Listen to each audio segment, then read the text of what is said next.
Shalom saudaraku dalam Tuhan. Saudara Juma merasa diri paling mengerti Alkitab.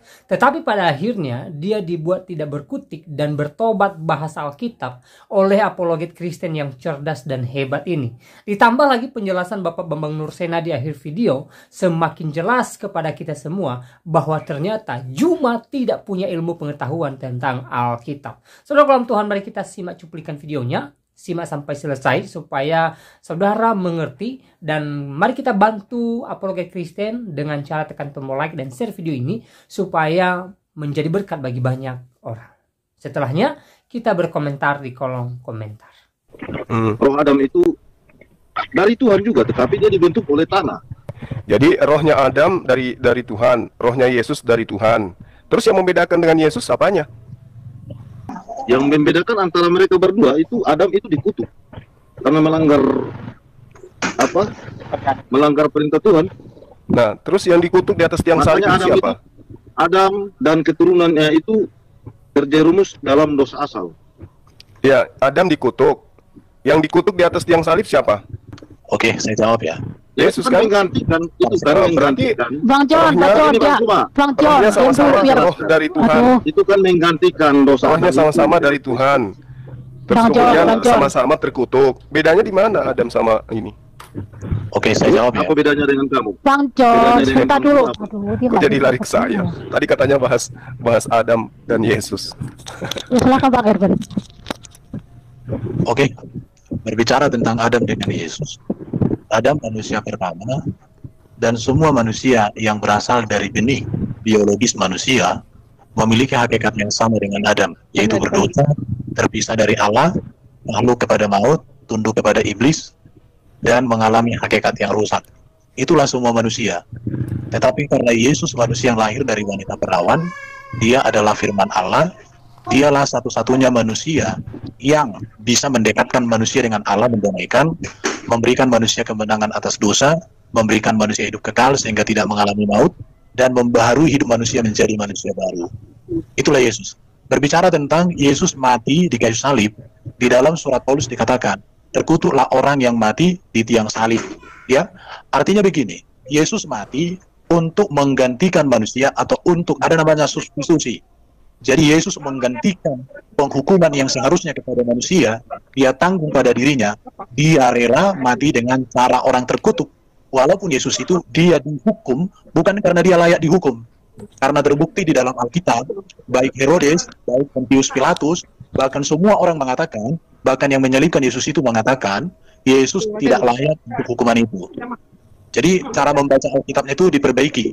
Itu aja jawabannya. Ya, jadi lucu ya. Yang saya tahu ketika Anda membawa menurut surat Paulus, ya ini udah benar. Ketika Paulus mendengarkan cerita tentang penyaliban Yesus yang katanya mati, yang katanya bangkit kembali, dia yakin bahwa inilah kemudian Tuhan yang akan diimani oleh orang non-Yahudi.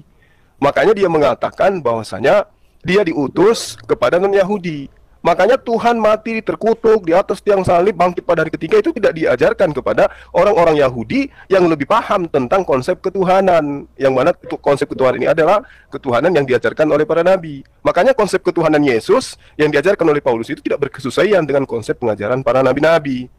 Gitu saudara Erben. Jadi tadi itu membahas tentang Adam dan juga Yesus, itu tidak ada keistimewaan Yesus dibandingkan Adam. Satu pun tidak ada. Oke ya, saya jawab ya. Konsep kealahan di dalam Yahudi dengan di Kristen itu sama. Samanya di mana? Bahwa di dalam Allah orang Yahudi, mereka percaya Allah itu roh, bukan zat. Allah yang roh hakikatnya itu, dia memiliki firman, maka dia bisa berfirman. Dia memiliki roh, maka dia bisa memberikan hidup. Hal yang sama diyakini oleh orang Kristen. Perbedaannya hanya kepada pewahyuan diri Allah. Kalau di dalam konteks Yahudi, firman, memra atau logos itu teofani, menampakkan diri sewaktu-waktu seperti manusia, seperti malaikat. Tetapi di dalam Kristen, firman itu bukan lagi teofani, tapi firman itu inkarnasi, benar-benar hadir sebagai manusia. Tadi ada pernyataan yang perlu diluruskan, tidak ada perbedaan Adam dengan Yesus. Yang pertama, Adam itu diciptakan oleh Allah dari debu tanah, sedangkan debu tanah itu adalah ciptaan Allah oleh firman-Nya. Sedangkan Yesus, firman Allah yang menciptakan debu tanah, yang adalah unsur utama Adam itu, itulah yang menjadi manusia yang diciptakan oleh firman. Adam itu jatuh dalam dosa, Yesus tidak berdosa. Adam itu tidak bisa membawa manusia merdeka atas dosa, tetapi Yesus membawa manusia merdeka atas dosa. Adam itu takluk kepada iblis, Yesus tidak tunduk kepada iblis. Adam itu mengalami maut, Yesus tidak mengalami maut, karena dia justru berhadapan dengan kerajaan maut melalui kematiannya, dan dia bangkit naik ke surga. Adam itu tidak bisa menyediakan surga bagi orang yang pengikutnya, tetapi Yesus menyediakan surga bagi orang pengikutnya. Adam itu bukan hakim yang adil di akhir zaman, bukan raja segala raja, bukan penyelamat, tetapi Yesus raja segala raja, hakim yang adil, dia penyelamat. Tentu kalau orang memahami perbandingan data ini, maka dia akan mengerti siapa Yesus dan siapa Adam. Ya, jadi Anda sedang mengatakan itu karena kenapa? Paulus tidak bertemu dengan Adam, dan Paulus melihat pada diri Adam itu tidak ada keistimewaan, dan tidak ada juga orang yang mau pada zaman itu menganut ajaran Tuhan datang menjadi manusia.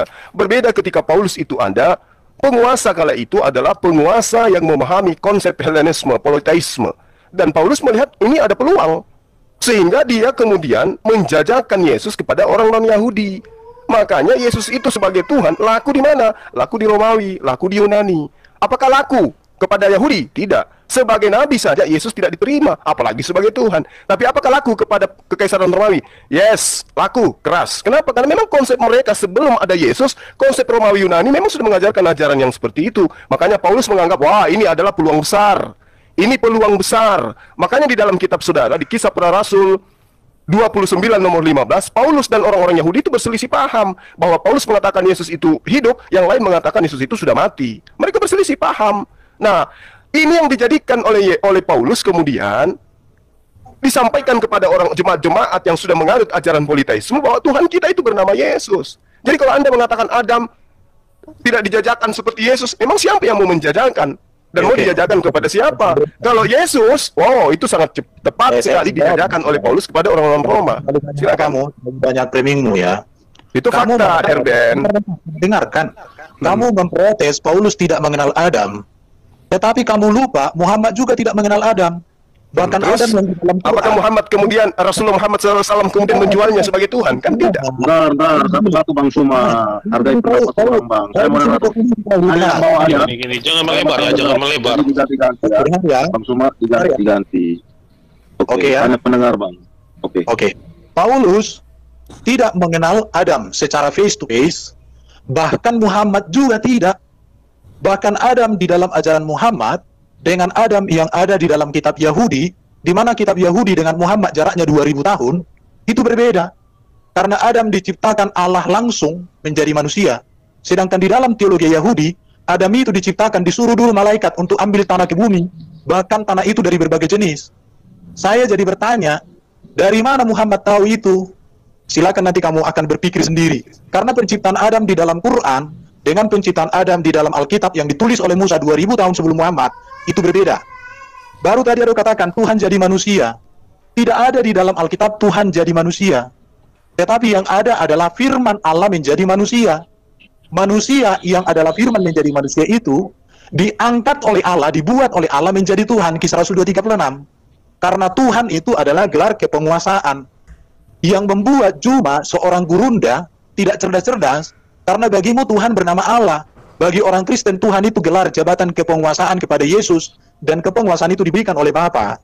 Jadi yang betul itu bukan Yesus jadi Tuhan, atau bukan Tuhan jadi manusia, bukan. Tetapi yang betul adalah firman Allah menjadi manusia. Tadi juga kau katakan bahwa Yesus sebagai Tuhan penguasa tidak berlaku untuk orang Yahudi.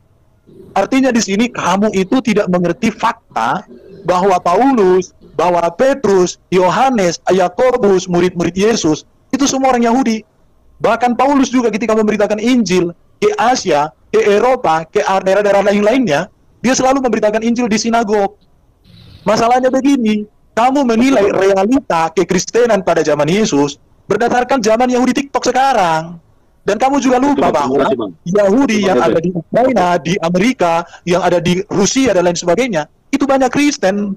Yahudi di Israel itu bentar dulu, saya mau banyak orang. Yahudi yang ada di Israel itu baru terbentuk 1948 menjadi negara. Sebelum itu Yahudi nggak ada lagi di sana, sudah disikat oleh orang Islam, bro. Jadi baru tadi katakan Paulus hidup, yang lain Paulus mengatakan Yesus hidup, yang lain mengatakan mati. Alkitab orang Kristen yang ditulis di abad pertama dengan tegas dan juga berkaitan dengan fakta sejarah mengatakan Yesus mati, Yesus bangkit, Yesus mulia naik ke surga. Tetapi kitab-kitab Gnostik yang datang di abad ketiga keempat itu menyangkali kematian Yesus. Dan kitab yang ada di abad ketiga keempat itulah yang sepakat dengan Quran. Karena memang Quran diturunkan oleh Allah berkaitan dengan Waraka bin Naufal, seorang yang bekerja menulis kitab Taurat dan kitab Injil dengan ajaran-ajaran yang keliru. Kamu harus tahu siapa Waraka bin Naufal. Itu pamannya Siti Khadijah, istri pertama baginda Muhammad. Waktu itu Muhammad usia 25 tahun, dia menikah, 40 tahun lagi baru dia menjadi nabi. Pertanyaannya, bagaimana Muhammad pernikahannya? Pertanyaannya lagi, mengapa di dalam Quran selalu dikatakan kepada Muhammad, apa yang kamu ingat, ingatlah. Apa yang kusampaikan, ingatlah. Tidak dikatakan, ini firman. Kemarin itu disampaikan oleh Bro Edis. Oke ya, saya belum bertanya, saya masih menjawab. Jadi wajar, yang menjawab itu waktunya lebih panjang. Silakan. Silakan Bang Suma. Ya, jadi gini, Saudara Erben, Anda harus banyak belajar ke saya berarti, ya. Jadi gini, Saudara Erben, berbicara mengenai Tuhanmu yang manusia itu, silakan dengan kesombonganmu, silakan. Silakan dengan konsep gerejamu, silakan dengan konsep kekristenmu, silakan. Anda mau tuhankan Yesus, itu hakmu. Tapi kita sedang berbicara mengenai kebenaran yang hakiki, kebenaran absolut. Tuhannya orang Yahudi bukan Yesus. Dan mereka mengerti bahasa Ibrani, mereka paham tentang kitab mereka. Sementara kalian, Saudara Erben, kamu bisa apa? Bahasa Ibrani aja tidak bisa. Bagaimana Anda bisa mengetahui konsep-konsep yang ada di dalam tatanan keyakinan orang Yahudi? Sementara agama Anda hanya menyajikan terjemahan, dan itu Anda telan setiap saat. Tanpa Anda bisa mengetahui duduk perkara yang sebenarnya apakah seperti itu. Kamu nggak usah ke Islam. Islam itu adalah agama yang independen. Tidak ngambil kitabnya Yahudi, nempel di Al-Quran, kemudian dikatakan itu adalah perjanjian lama, dan perjanjian barunya adalah Al-Quran. Nggak usah ke sana. Ilmu tidak ada untuk sana, ilmu Anda. Membaca kitab saya aja nggak bisa. Cukup kamu ademkan, cukup kamu aturkan, kamu dudukkan, kamu selaraskan antara ajaran orang Yahudi dan ajaranmu. Karena Al-Quran mengatakan ada perselisihan antara Yahudi dan orang Kristen. Mereka berselisih paham. Fakta di lapangan Anda berselisih paham dengan orang Yahudi. Tentang apapun itu. Tentang Yesus, tentang kitab, tentang Tuhan, semua kalian berselisih paham. Apa nggak malu? Ya? Apa nggak malu? Dengan agama yang kalian katakan dia sudah menggantikan dengan agama Yesus, Kristen. Tapi ternyata faktanya mereka masih ada sampai hari ini. Mereka tidak mengenal Yesus, tidak tahu itu apa itu Tuhan dalam rupa manusia. Mereka tidak kenal. Lalu dari mana ajaran Kristen ini muncul?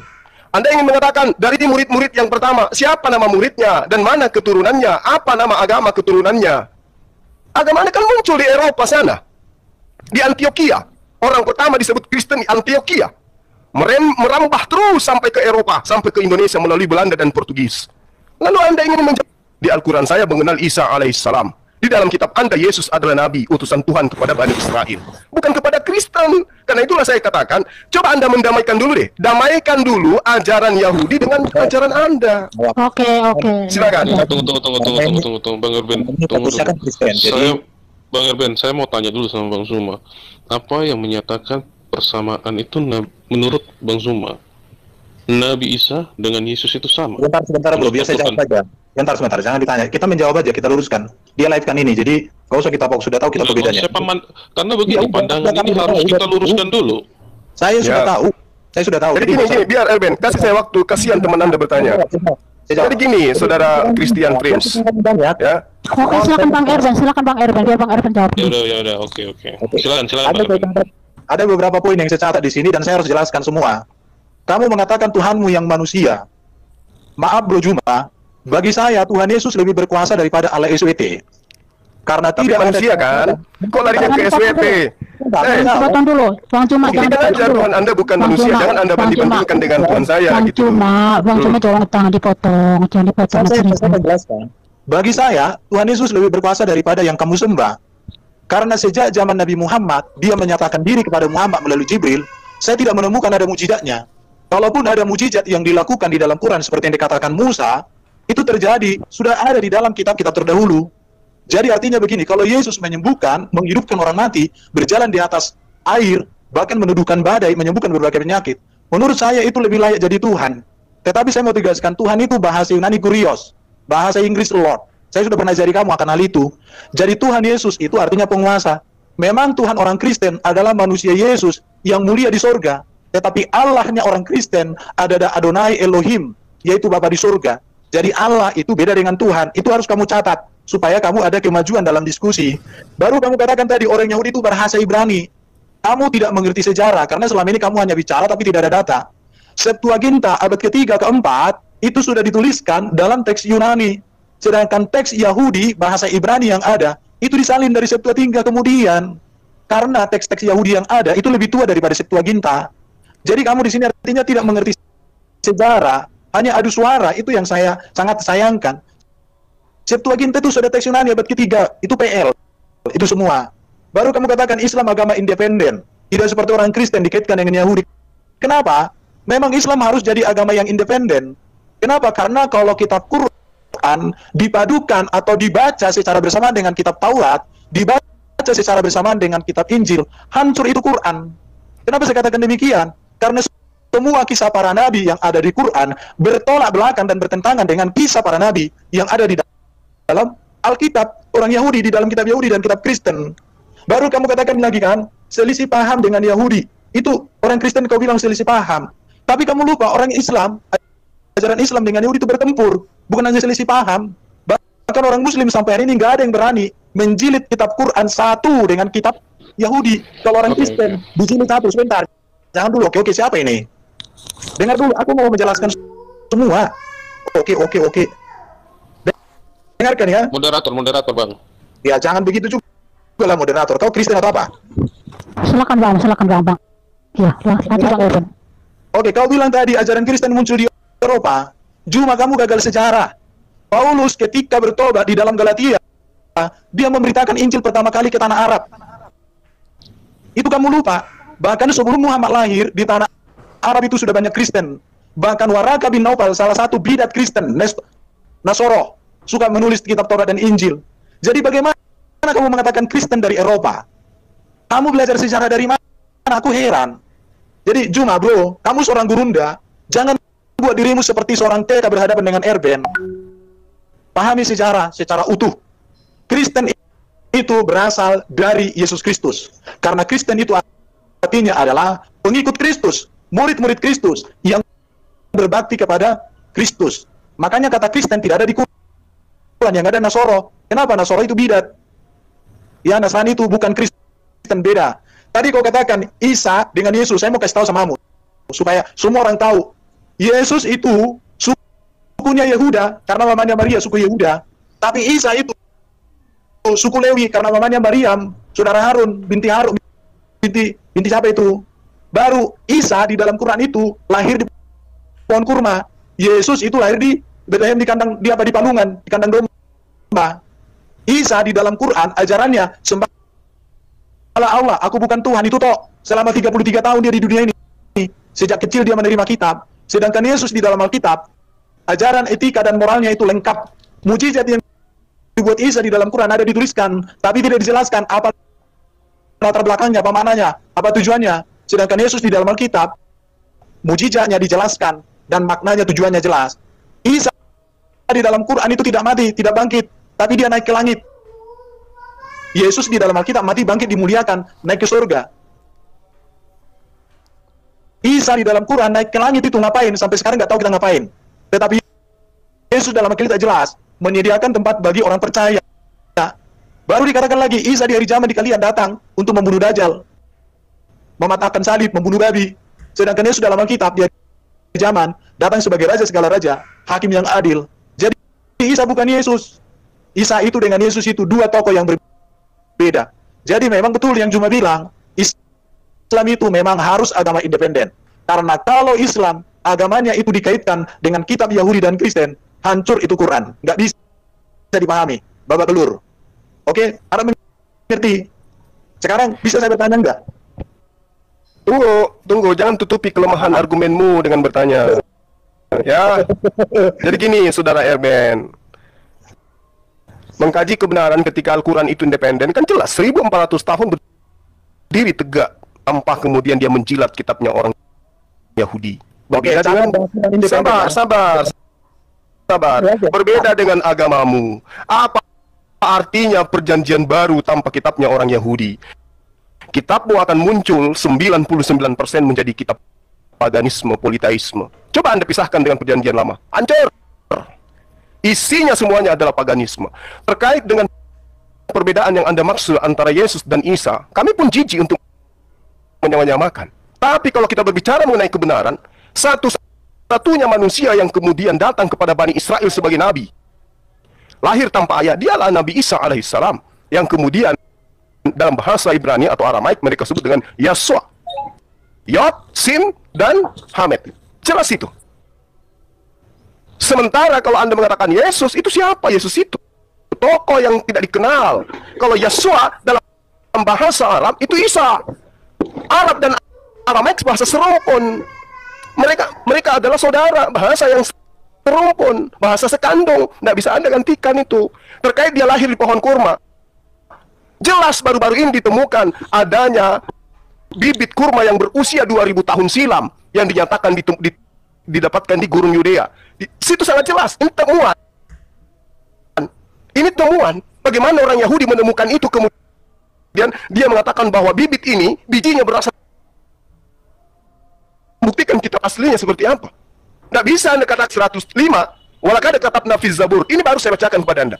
Dan sungguh-sungguh telah kami tuliskan di dalam kitab Zabur. Kitab Zabur ini adalah Mazmur.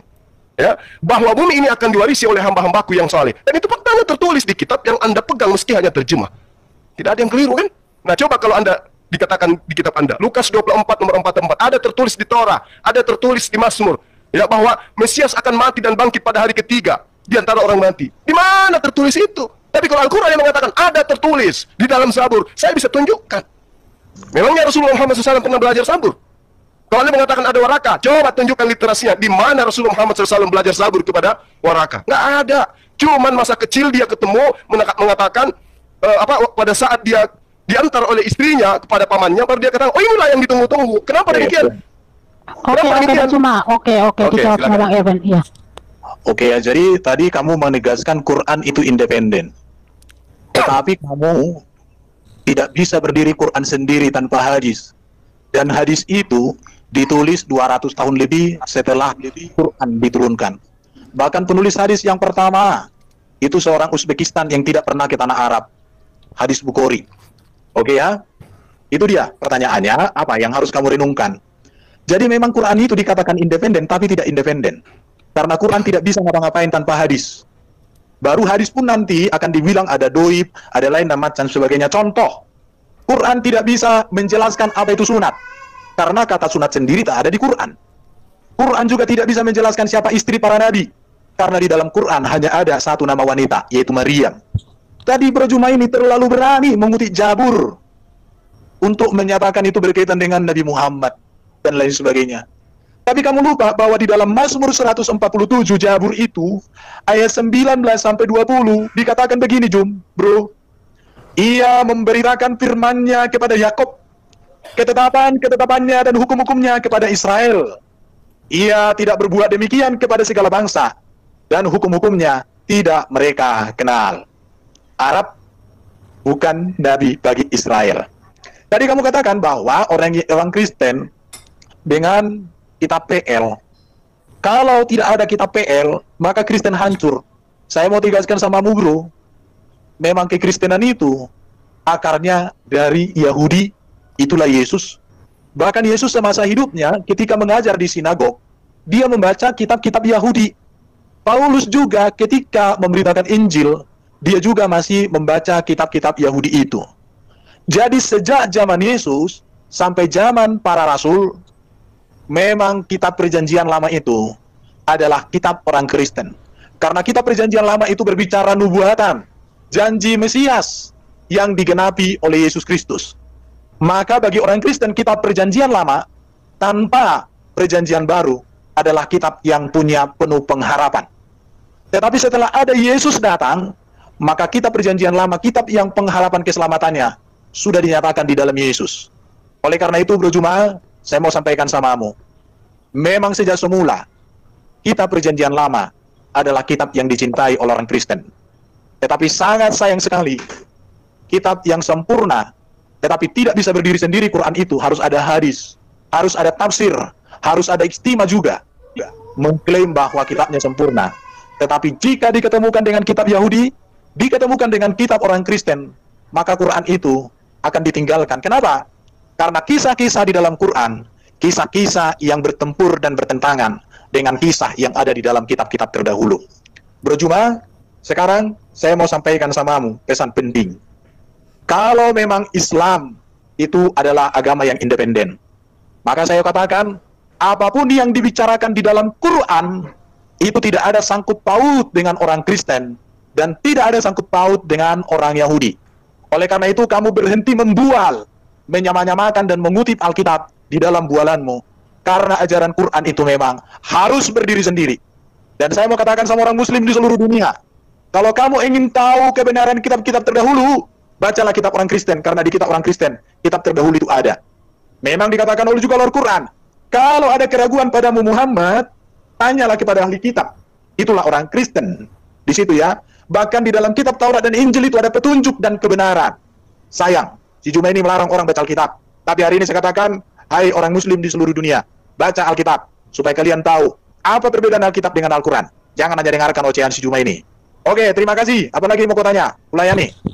Oke, saya nggak perlu bertanya karena saya tahu kamu tidak akan bisa menjawab. Jadi saya cuma menanggapi halusinasi kamu ya. Ya, jadi gini, Al-Quran mengatakan begini, bil bayyinati waz zubur. Ya, wa anzalna ilaika dzikr litubayyana lin-nasi ma nuzila ilaihim wa la'allahum yatafakkarun.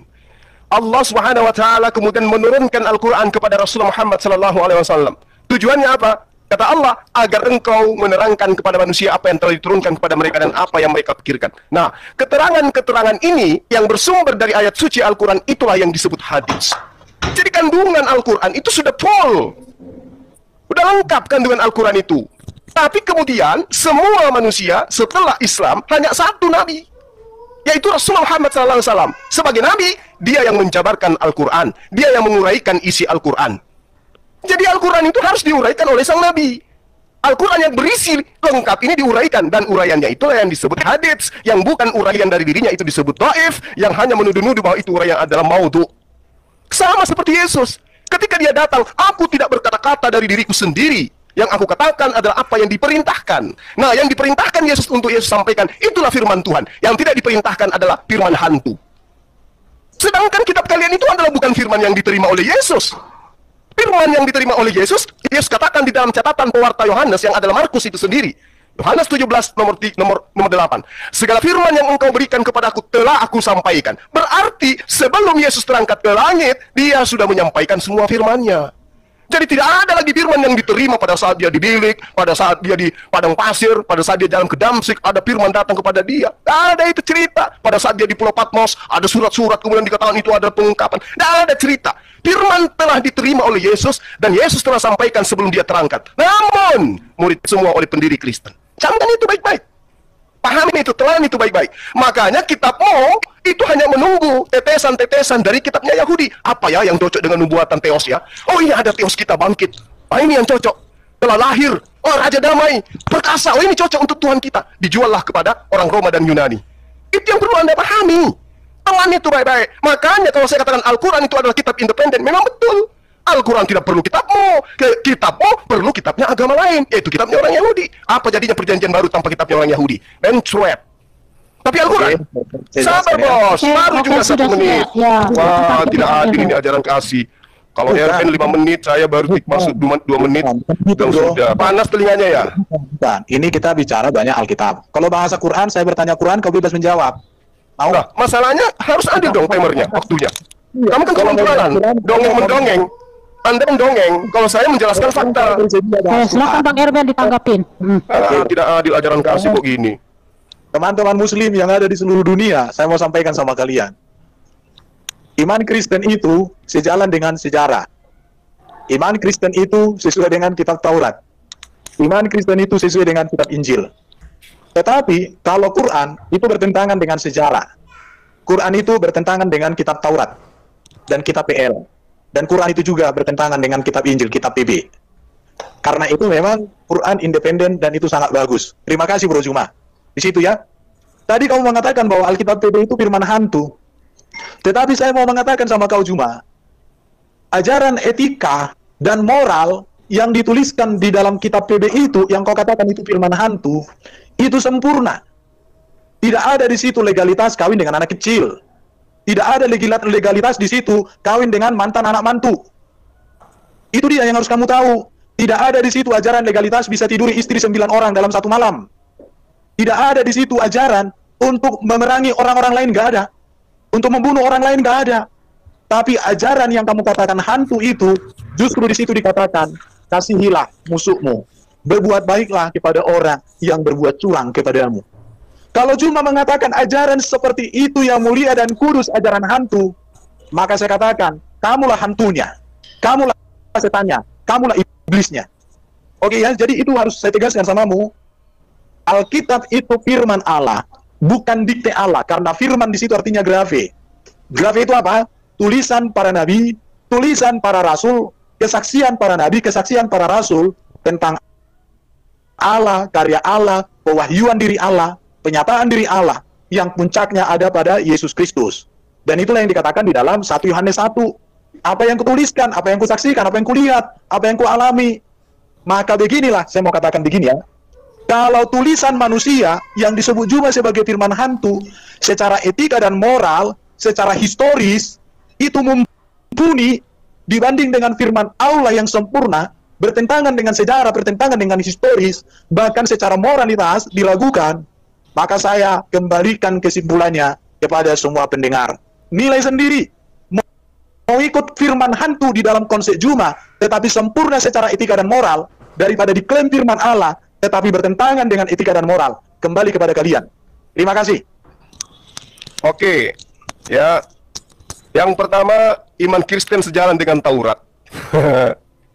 Kalau iman Kristen sejalan dengan Taurat, maka sekarang ini tidak ada Yahudi, tidak ada praktisi Yudaism, yang ada cuman Kristen. Faktanya sampai hari ini Yahudi ya tetap Yahudi. Kenapa? Karena Taurat tidak sejalan dengan buku yang diimani oleh orang Kristen. Itu aja kok sederhana. Mau pamer sesuatu yang tidak sesuai dengan fakta, itu namanya hoax. Lalu kemudian saudara mengatakan ya bahwa di dalam Al-Quran itu dikatakan sempurna. Tapi yang saya katakan adalah kitab hantu. Dengarkan pernyataan saya. Yesus di dalam kitab Anda, catatan Markus, di dalam buku Yohanes 17:8, mengaku semua telah dia sampaikan. Sementara kitab Anda adalah kitab yang dituliskan setelah Yesus terangkat ke langit. Berarti bukan firman yang Yesus terima, dan bukan firman yang Yesus berikan kepada muridnya. Berarti penulis-penulis kitab Anda yang baru menulis, itu bukan murid Yesus. Karena muridnya telah menerima dan mencatatnya. Dia sudah terima pada saat itu. Kalaupun dia menulis, berarti dia sudah tulis sebelum Yesus itu terangkat. Tapi faktanya kan tidak. Ayo, berarti kitab Anda itu bukan dari Yesus. Pahami dulu di situ. Kalau bukan dari Yesus, berarti maudhu. Kalau hadits, dia kedudukannya maudhu. Karena kenapa? Tidak tersambung kepada narasumber. Hanya dituliskan. Yesus begini, Yesus begono. Tapi tidak sampai kepada Yesus. Itu maudhu, do'if. Bukan lagi do'if, maudhu. Lalu kemudian ketika Anda mengatakan Al-Quran itu begini, tidak menikahi anak kecil, tidak begini dan begono. Kawan, apa yang kamu tahu tentang Al-Quran? Apa yang kau tentang Islam? Membaca kitabnya aja tidak bisa kamu. Jadi yang kamu uraikan itu adalah kebencian yang diasaskan dari ketidaktahuan kamu. Ingat, kitabmu, meskipun Anda katakan beretika dan moral, satu-satunya kitab di atas muka bumi ini yang mengatakan Tuhannya mati terkutuk di atas tiang salib. Hanya agamamu. Camkan itu. Satu-satunya agama yang mengatakan Tuhannya mati terkutuk hanya di agamamu. Camkan itu. Satu-satunya agama yang mengatakan bahwasanya tidak ada yang haram bagiku, semuanya halal, hanya kitabmu. Satu-satunya agama yang mengajarkan membunuh Tuhannya untuk menebus dosa umatnya, hanya agamamu. Moral apa yang ingin kamu jual dengan agamamu itu? Moral apa? Firman Tuhan datang kepada para nabi. Siapa yang meninggalkannya pasti terkutuk. Tapi apa yang dikatakan oleh agamamu, kitabmu? Siapa yang menjalankan hukum Tuhan, dialah yang terkutuk. Makanya harus ada yang mati terkutuk untuk menebus kalian dari aturan Tuhan. Silakan jawab Bang Irwin. Oke ya, jadi saya mau sampaikan sama ini bro. Kitab orang Kristen itu bukan dikte dari, tidak ada kitab perjanjian baru yang didikte oleh Yesus atau dituliskan oleh Yesus sendiri.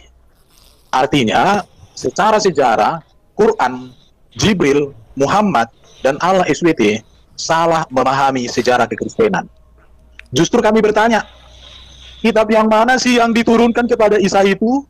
Kenapa tidak ada sekarang? Apakah Allah yang menurunkan kitab kepada Isa gagal menjaga kitab itu? Karena sejak gereja ada, 500-600 tahun sebelum Muhammad lahir, tidak ada ajaran mengatakan bahwa kitab itu ditulis oleh Yesus, diterima oleh Yesus, atau diberikan oleh Yesus. Bagaimana Allah, Jibril, dan Muhammad, dan Quran, serta semua orang Muslim memahami secara gagal? Ini menjadi perenungan baca Quran. Saya jadi heran juga sama Bro Juma. Nabi terbesar di dalam keyakinanmu, Nabi Muhammad, itu nggak bisa baca juga katanya oleh mayoritas Islam. Artinya dalam konteks itu saya selevel dengan beliau, nggak bisa baca. Masalahnya saya masih bisa baca kalau huruf Latin. Kalau Yunani saya masih bisa baca. Ibrani sikit-sikit karena udah lama nggak kugunakan. Artinya saya lebih pintar dalam hal membaca dibanding daripada Nabi itu dalam konteks baca ya. Dan juga Bro Juma, kau katakan Tuhan kalian mati terkutuk. Memang Yesus Tuhan kami itu disalibkan, tetapi Allah kami tidak pernah disalibkan. Jadi saya katakan sama orang Muslim, Tuhan dengan Allah beda. Karena Tuhan itu Lord, Kurios, bahasa Yunaninya. Sedangkan Allah itu Theos. Jadi yang disalibkan itu ya Kurios, bukan Theos. Kalau orang Kristen mengatakan disalibkan itu Theos, saat ini Kristennya itu ketempeleng itu, apapun gelarnya itu. Karena tidak ada di dalam Alkitab Theos itu disalibkan. Yang disalibkan adalah manusia Yesus Kristus yang diberikan Allah kuasa di bumi di surga kepadanya. Jadi baru cuma di sini menurut saya itu gimana lah ya gitu ya. Oke, saya jam 8 ada mengajar. Jadi saya cukupkan dulu untuk Bro Juma. Lanjut. Berikut penjelasan yang sangat hebat dan luar biasa dari Bapak Bambang Nursena tentang alasan kenapa Yesus datang ke dunia ini.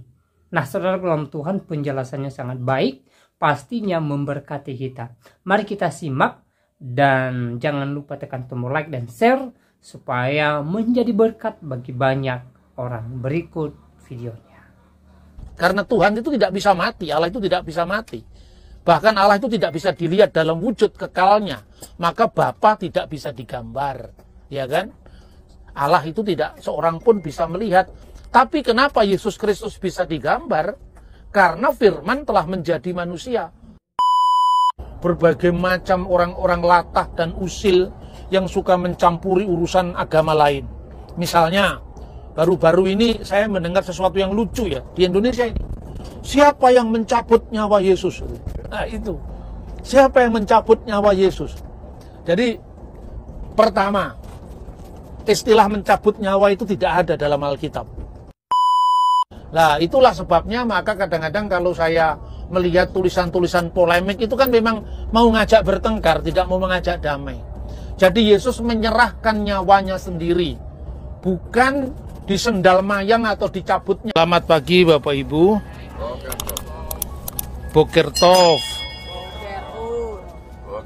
Kita akan membaca firman Tuhan dari Injil Markus pasal 12 ayat 35 sampai 37. Demikian firman Tuhan. Pada suatu kali ketika Yesus mengajar di bait Allah, Ia berkata, bagaimana ahli-ahli Taurat dapat mengatakan bahwa Mesias adalah anak Daud? Daud sendiri oleh pimpinan Roh Kudus berkata, Tuhan telah berfirman kepada Tuanku, duduklah di sebelah kananku, sampai musuh-musuhmu kutaruh di bawah kakimu. Daud sendiri menyebut dia tuannya, bagaimana mungkin ia anaknya pula? Banyak orang yang besar jumlahnya mendengar dia dengan penuh minat. Saudara-saudara yang terkasih, salah satu misteri iman Kristiani adalah inkarnasi, yaitu firman yang menjadi daging, firman yang menjadi manusia. Al-kalimatullah sara jasadan, firman Allah itu telah menjadi manusia. Itulah inkarnasi. Nah, karena kita percaya inkarnasi itu adalah apa yang dikatakan dalam Alkitab sendiri. Bahasa populernya orang mengatakan Kristus itu 100% Allah, 100% manusia. Namun Tuhan itu lebih daripada prosentase. Lebih tepatnya kalau dikatakan sepenuhnya Allah, sepenuhnya manusia. Lah yang sepenuhnya Allah itu, saudara-saudara, Yesus yang praeksisten sebelum kedatangannya sebagai manusia, yaitu sebagai apa? Sebagai kalimatullah, sebagai firman Allah, sebagai logos.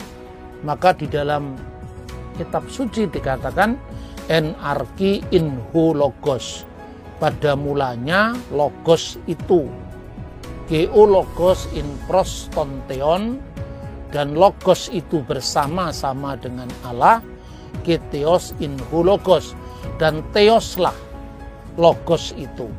Jadi firman itu adalah Allah. Mengapa? Lah ini yang seringkali dalam komunikasi kita dengan orang awam secara khusus lintas agama itu sering Kristen itu menjadi bahan ejekan. Ya, dia mengatakan firman itu bersama-sama dengan Allah. Firman itu adalah Allah. Ini tidak masuk akal katanya. Ini bukan nggak masuk akal, tidak masuk di akal mereka. Tidak masuk di akal mereka itu karena bukan tidak masuk akal, tapi tidak bisa kamu terima karena kamu tidak bisa memahaminya. Nah, firman itu bersama-sama dengan Allah. Kenapa firman itu harus Allah? Karena kalau firman itu bukan Allah, ada waktu di mana Allah ada tanpa firman-Nya, dan itu tidak mungkin.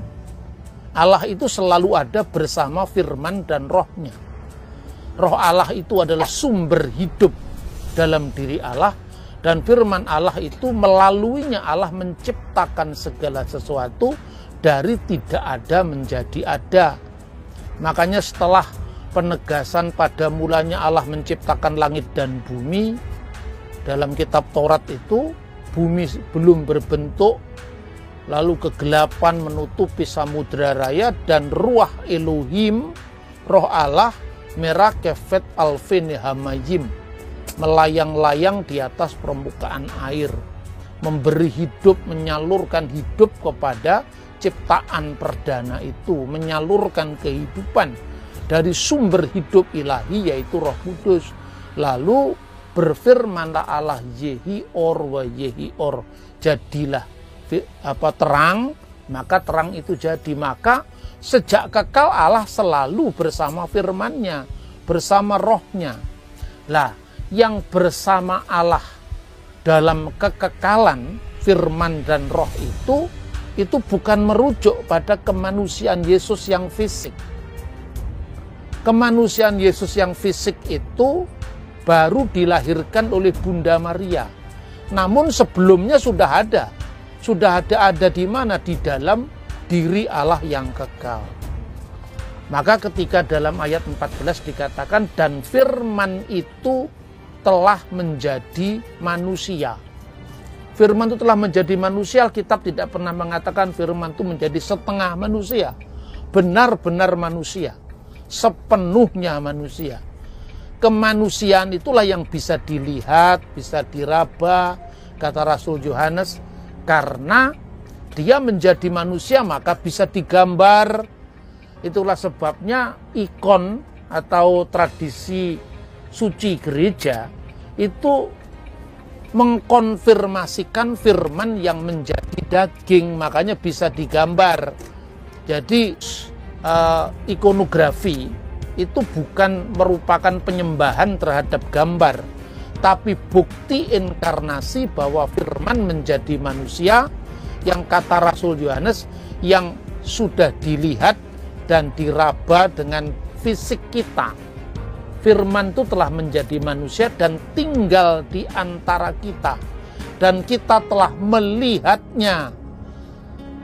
Kita telah melihat kemuliaannya, yaitu kemuliaan yang diberikan kepadanya sebagai anak tunggal Bapa, penuh kasih karunia dan kebenaran.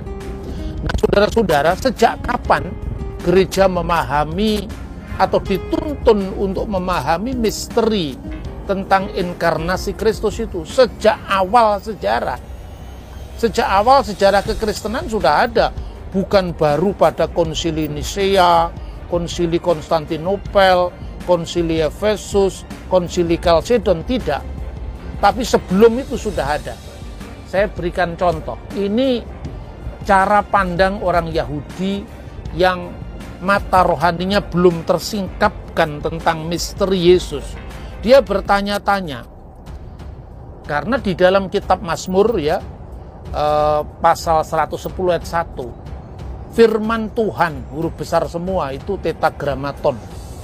Firman Hashem, firman Allah kepada Tuanku. Lah, Tuan itu Adon. Adon itu artinya Lord, ya. Adonai, Adoni, my Lord. Jadi firman Tuhan kepada my Lord. Firman Allah kepada Tuanku, kepada my Lord, kepada Adonai, kepada Kurios. Artinya apa? Mesias yang akan datang itu gelarnya adalah Tuhan, dan itu bukan dari ciptaan gereja perdana. Midrash Tehillim yang dianggap sebagai sebuah penafsiran Yahudi tentang kitab Mazmur, Midrash dari kitab Mazmur, itu menyebut bahwa Adon atau Kurios itu adalah gelar dari Mesias yang akan datang. Malka Mesiha, Raja Mesias yang akan datang. Tetapi di satu pihak, orang-orang Yahudi saat itu, saat zamannya Yesus itu bingung. Bagaimana Mesias itu disebut tuannya sekaligus anaknya pula. Sebab Mesias itu kan disebut anak Daud. Maka dikatakan di awal Perjanjian Baru, inilah silsilah Yesus Kristus, anak Daud, anak Abraham. Sefer Toledot Yesua Hamasyah ben David, putra David, ben Abraham, putra Abraham. Bagaimana mungkin kalau Daud menyebut sang Mesias itu adalah tuannya, tapi di pihak lain pada saat yang sama disebut juga anaknya, anak Daud. Nah, inilah misteri tentang kodrat ganda Yesus atau dua kodrat Yesus dalam Konsili Kalsedon. Yesus sebagai firman Allah itu sepenuhnya Allah, itulah dimensi ilahinya. Tapi dalam wujud nuzulnya sebagai manusia, dia sepenuhnya manusia. Dan dalam keadaannya sebagai manusia itu, Yesus mati di salib. Maka disebutkan di dalam 1 Petrus pasal 3 ayat 15, 16, 17, 18 itu jelas sekali. Apa yang kita pertanggungjawabkan dari iman kita. Kuduskanlah Kristus dalam hatimu sebagai Tuhan. Dan siap sedialah segala waktu untuk memberikan pertanggungan jawab kepada setiap orang yang menanya kamu tentang pengharapan yang ada padamu, tetapi mesti dengan lemah lembut dan hormat dan dengan hati nurani yang murni. Lalu di ayat 18 dikatakan, dia yang dibunuh dalam keadaannya sebagai manusia. Tetapi firman Allah itu tidak bisa mati, tidak bisa dibunuh. Makanya kalau gereja-gereja kuno ya, itu berteologi dalam liturgi. Karena liturgi itu merupakan pengabadian dari iman para rasul secara tanpa putus sampai gereja modern. Maka dikatakan kalau di dalam kidung-kidung itu, kidung-kidung Trisagion misalnya, Agios Otheos, kuduslah engkau ya Allah, Agios Iskiros, Agios Athanatos Eleisonimas. Kuduslah engkau ya Allah, kuduslah engkau yang maha kuasa, kuduslah yang tak berkematian, kasihanilah kami. Karena Tuhan itu tidak bisa mati, Allah itu tidak bisa mati. Bahkan Allah itu tidak bisa dilihat dalam wujud kekalnya, maka Bapa tidak bisa digambar, ya kan? Allah itu tidak seorang pun bisa melihat. Tapi kenapa Yesus Kristus bisa digambar? Karena firman telah menjadi manusia. Tetapi anak tunggal yang di pangkuan Bapa, dialah yang menyatakannya. Nah saudara-saudara, makanya bagaimana mungkin Yesus itu, Mesias itu disebut sebagai Tuhan atau Tuan atau Adonai oleh Daud, tapi di pihak lain dia disebut anak Daud. Inilah sebetulnya confuse-nya orang-orang Yahudi di zaman Yesus tentang status sebagai putra Daud, ya. Daud sendiri menyebut Mesias itu sebagai my Lord. Lalu bagaimana disebut Mesias itu adalah putra Daud? Bagaimana dia disebut tuannya sekaligus anaknya pula? Nah, rupanya memang orang-orang Yahudi tidak memahami mengenai rahasia inkarnasi itu. Karena itu ketika Yesus berkata di dalam Yohanes pasal 8 ayat 58, 56, 57, 58 itu disebutkan Abraham melihat hariku. Apa yang disebut melihat hariku itu adalah hari Sang Mesias. Hari Sang Mesias itu adalah hari penggenapan di mana janji Tuhan kepada Abraham, olehmu semua kaum di muka bumi akan mendapatkan berkat. Kejadian pasal 12 ayat 3. Dan itu digenapi ketika Yesus mengatakan Abraham melihat hariku. Dan dia bersuka cita karena dia melihatnya. Jadi Abraham digambarkan dari Firdaus menyaksikan bahwa saat-saat yang selama ribuan tahun dijanjikan itu sudah digenapi dengan keturunannya yang olehnya semua kaum di muka bumi akan mendapatkan berkat. Maka sejak awal pula kita bisa memahami bahwa ada praeksistensi Sang Mesias. Itulah yang ditekankan dalam iman Kristen, sehingga dikatakan yang dilahirkan dari Bapa sebelum segala abad. Tapi pada saat yang sama dia juga dilahirkan oleh Bunda Maria. Maka dalam konsili Efesus itu dikatakan bahwa kalimatullah, firman Allah itu wulida minal ab, dilahirkan dari Bapa, ilahan bigoiri jasad, secara ilahi tanpa jasad. Itulah keilahian Yesus sebagai kalimatullah, sebagai firman Allah. Tapi pada saat yang sama wulida min jasad dan biduni ab, lahir dari seorang ibu secara jasad tanpa bapak. Artinya itulah virginitas Bunda Maria. Yang pertama itu disebut sebagai divine birth of Jesus Christ, kelahiran ilahi Yesus, sang firman dari wujud Allah. Dan yang kedua itu kelahiran secara insani dari seorang perawan, the virgin birth of Jesus Christ. Kelahiran yang kedua di dunia ini membuktikan karena tanpa ayah itu maka Yesus dikandung dari Roh Kudus. Misteri iman ini clear sekali di konsili-konsili gereja yang sudah diselenggarakan sampai 400 tahun pertama sejarah iman Kristen. Dan itu bukan sejak pada konsili Nikea yang disalahgunakan oleh orang-orang yang tidak ngerti Yesus baru jadi Tuhan tahun 325. Tidak seperti itu. Bahwa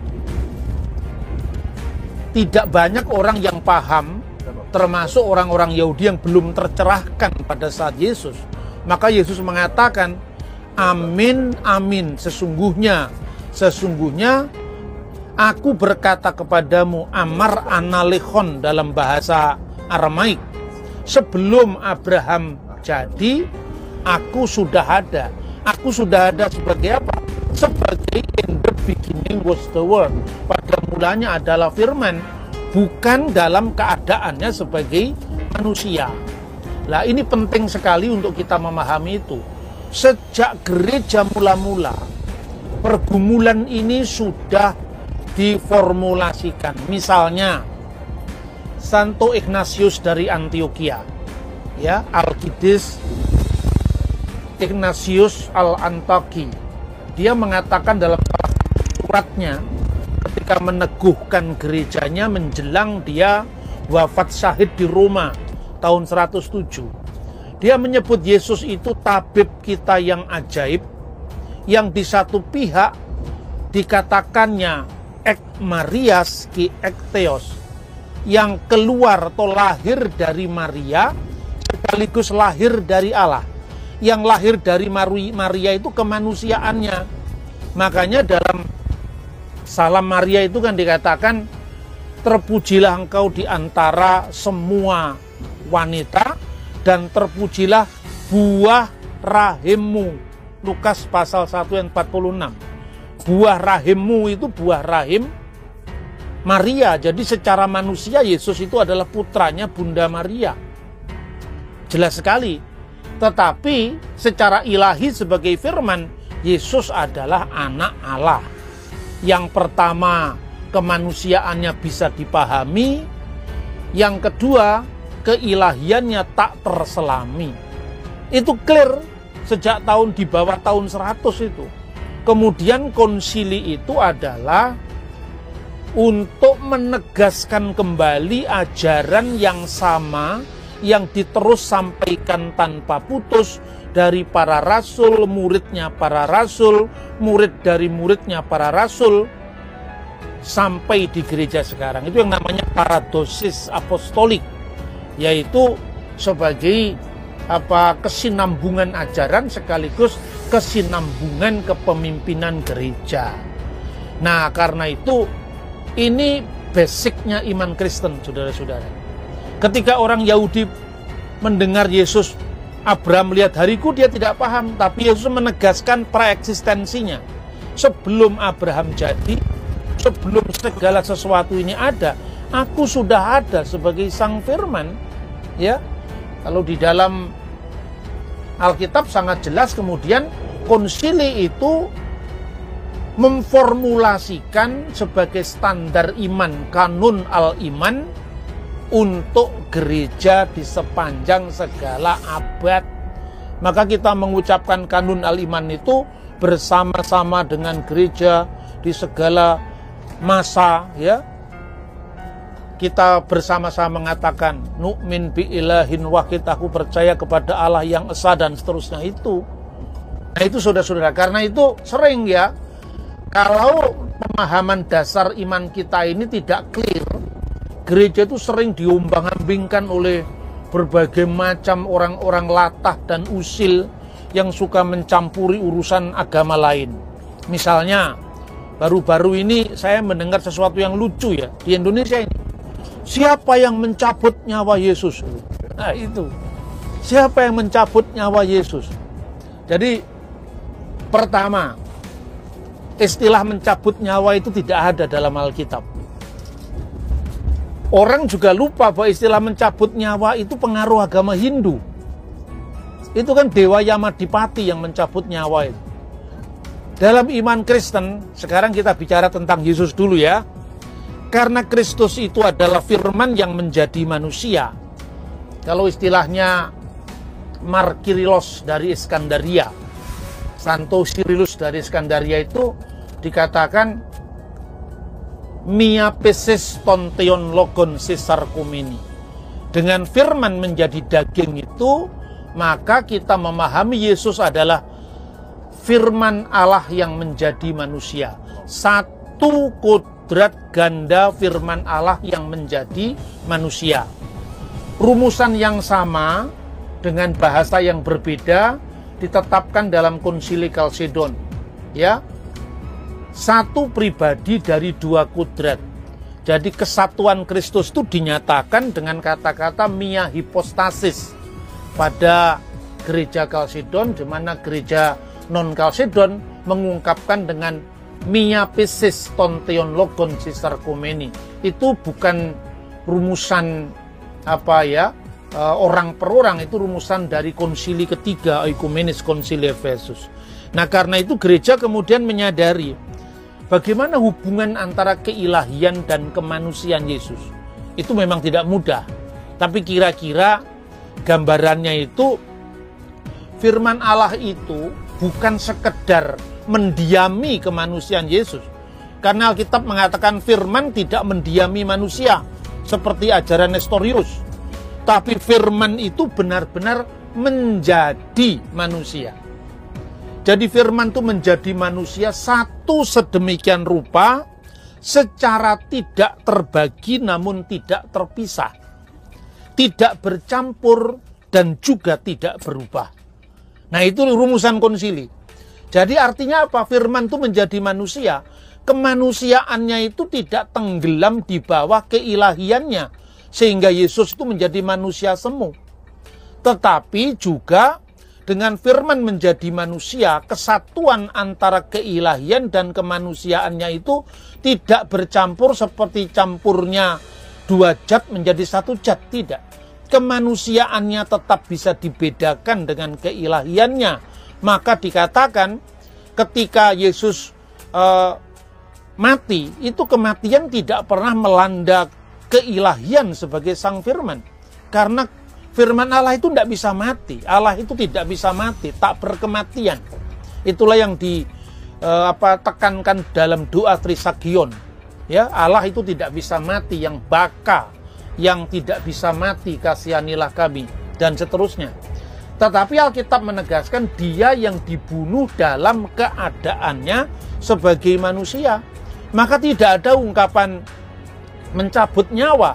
Tapi Yesus dengan kuasanya sendiri menyerahkan nyawanya. Coba kita baca misalnya di dalam Injil Yohanes pasal 19 ayat 30.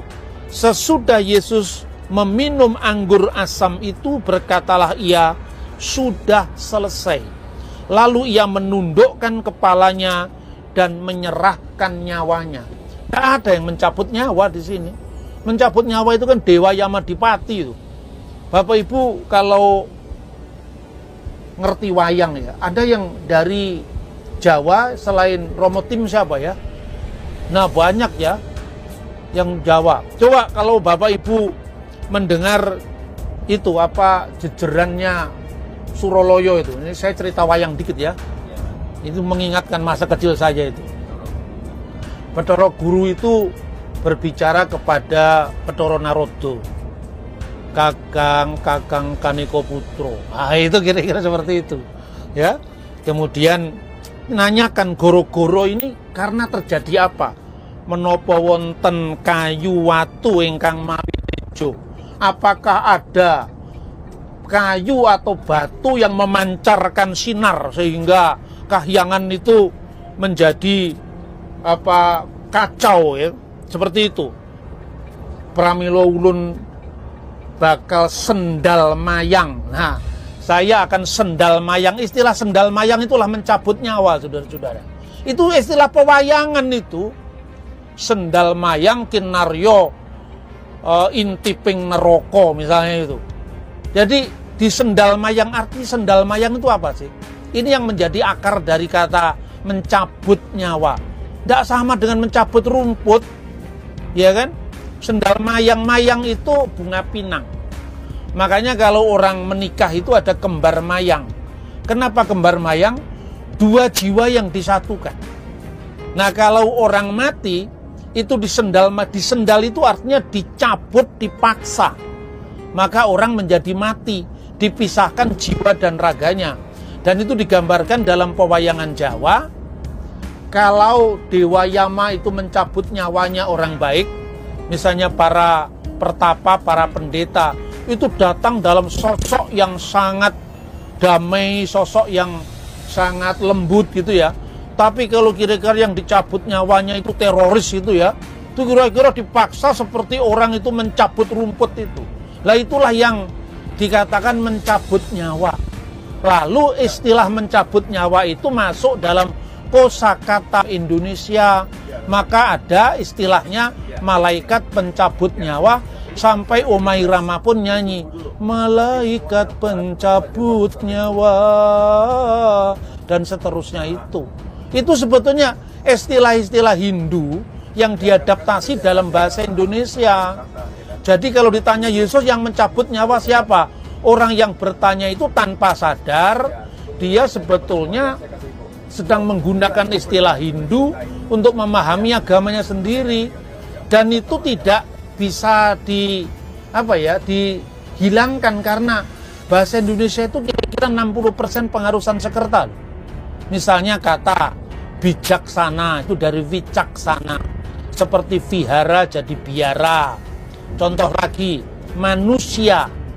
Manusia itu kan dari bahasa Hindu itu.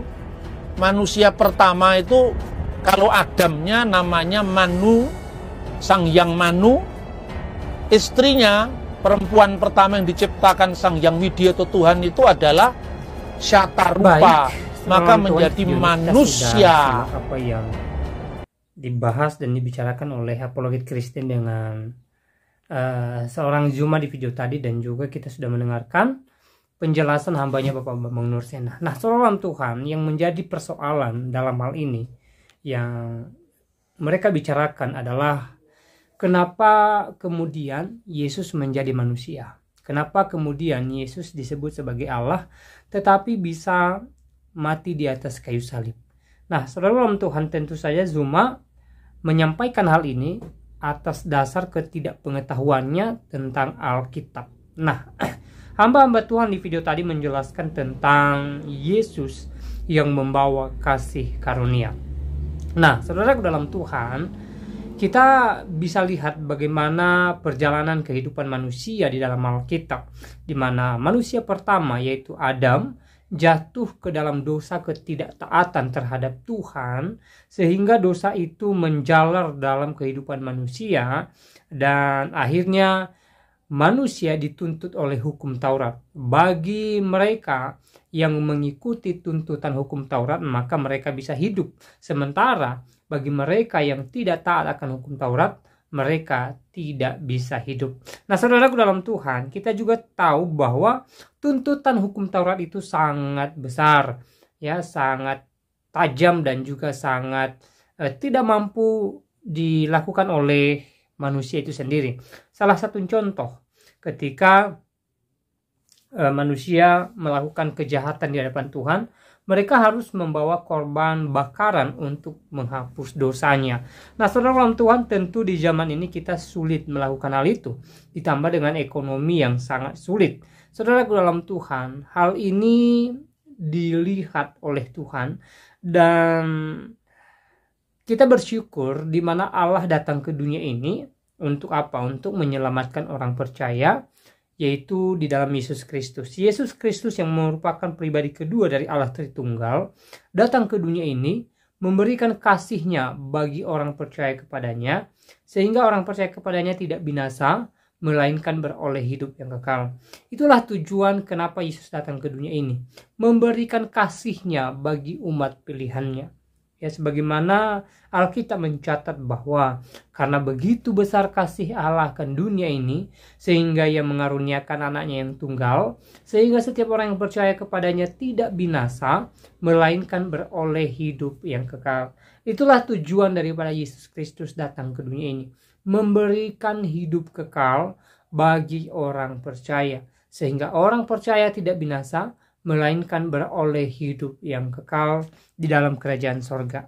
Nah, tentu sebagai orang Kristen kita mengerti dan memahami hal ini, tetapi bagi Zuma tentunya tidak. Dia tidak punya ilmu pengetahuan tentang Alkitab, dia tidak mengerti Alkitab. Jadi semua narasi yang dia bangun berdasarkan ayat-ayat Alkitab merupakan asumsi dan hanya opini semata, bukan berdasarkan fakta kebenaran Alkitab.